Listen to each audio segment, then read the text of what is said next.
Hey there and welcome. Today, we're tackling a really big topic. It's something that affects literally half the population, but for some reason, it's remained one of the last big taboos in women's health. We're talking about menopause, and we are going to bring this totally natural stage of life out of the shadows and into the light. You know, even though it's a universal experience for women, menopause has been just shrouded in silence and a ton of misinformation. For years, it's been the butt of jokes or something you whisper about, but it's so rarely talked about in an open, honest way. And that's exactly why we're here, to swap out all that confusion for some real clarity. And wow, do we need that clarity. Get this. A recent report found that a staggering 71% of women who haven't yet reached menopause say their own knowledge on the subject is poor. 71%. That is a massive information gap for something every single woman is going to go through. Okay, so here's our game plan. We're going to start by looking at why everyone's so quiet about this. Then we'll dive into the biology. What is actually going on in your body? We'll take a much broader look at the symptoms, explore ways to manage this whole transition, and then finally talk about how we can build a new, much more positive story around it. It's going to be a journey from mystery to empowerment. All right, first up, the last female taboo. Because really, before we can even get into the science, we have to talk about the social silence. Acknowledging that is the first step to breaking this taboo for good.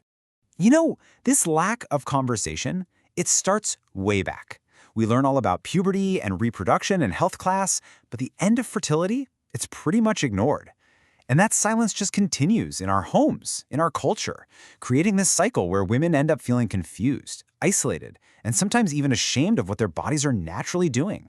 So, now that we've called out the silence, let's smash it with some clear, simple facts. It's time to unpack the biology of this huge life change so you know exactly what's happening inside your body. So what is menopause in clinical terms? Well, according to the World Health Organization, it's when menstruation stops for good because the ovaries have wrapped up their work. And here's the key thing. It's only officially confirmed after a full 12 months have passed since a woman's last period. So you only really know you've hit it a year after the fact. Kind of weird, right? Now, at the heart of this whole process is one thing, a massive hormonal shift. The levels of the main female hormones, estrogen and progesterone, they start to decline. And in response, the body's like, hey, what's going on? And it starts pumping out more FSH and LH to try and get the ovaries going again. This hormonal tug of war is what drives the whole transition. And this is so important to understand. Menopause isn't just one day. It's not like flipping a switch. It's a whole process. It starts with perimenopause. That's the transition phase where symptoms often kick in. Menopause itself is that specific point, 12 months after the last period. And then postmenopause is just all the years that come after. Okay, let's talk symptoms, because if you've only heard about hot flashes, you have heard maybe 10% of the story. This is all about looking at the full, complex, and very real spectrum of what women go through. So yeah, hot flashes are definitely common. Up to 80% of women deal with them. But they are far from the whole picture. Look at this data. Over half of women experience muscle and joint pain, and half report chronic fatigue. I mean, these are serious physical symptoms that can really affect your day-to-day life.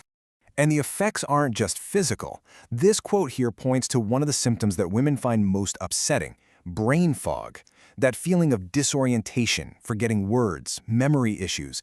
It can be incredibly unsettling, especially if you have no idea that it's a totally normal part of menopause. And this list just shows you how wide-ranging it all is. We're talking about everything from your sleep getting completely messed up, to mood swings and anxiety, to physical stuff like weight gain, dry skin, and even heart palpitations. It is a systemic change that touches pretty much every part of the body. So, what's the real-world impact of all this? It is profound. A jaw-dropping 83% of working women feel that these symptoms negatively affect their professional lives. That affects everything from their concentration to their confidence at work. This is not some minor inconvenience. It's a major career and economic issue. Okay, so after hearing all of that, the big question is, what can you do? This brings us to the empowerment section. We're shifting from the problems to the solutions, looking at a whole toolkit of options to help you manage this change. So there are two main paths when it comes to therapy. First, you've got hormone therapy, or HT. It works by replacing the hormones your body isn't making as much of anymore. It's not right for everybody, so it definitely requires a good chat with your doctor. Then there's herbal support, using things called phytoestrogens from plants like soy or red clover. which can kind of mimic estrogen's effects. It's a popular choice for people looking for non-hormonal options. And beyond therapies, sometimes simple lifestyle tweaks can be a total game changer. Things like eating a healthy diet, doing some gentle exercise like yoga, dressing in layers, that's a classic for hot flashes, keeping your bedroom cool, and maybe cutting back on things like caffeine and alcohol. These are all practical things you can start doing like today. So, with those management tools in our back pocket, we can move on to our last and honestly, maybe the most important section, reframing the whole experience. It is time to throw out that old negative story and write a brand new one. The words we use really shape our reality. In Polish, for example, a common word for menopause is przekwitanie, which literally translates to withering or fading. I mean, come on, that kind of language basically says a woman's value is tied to her fertility. We need to consciously switch to words that empower, like menopausal transformation. Oh, I just love this quote. We always talk about fighting our symptoms. But what if we reframe that?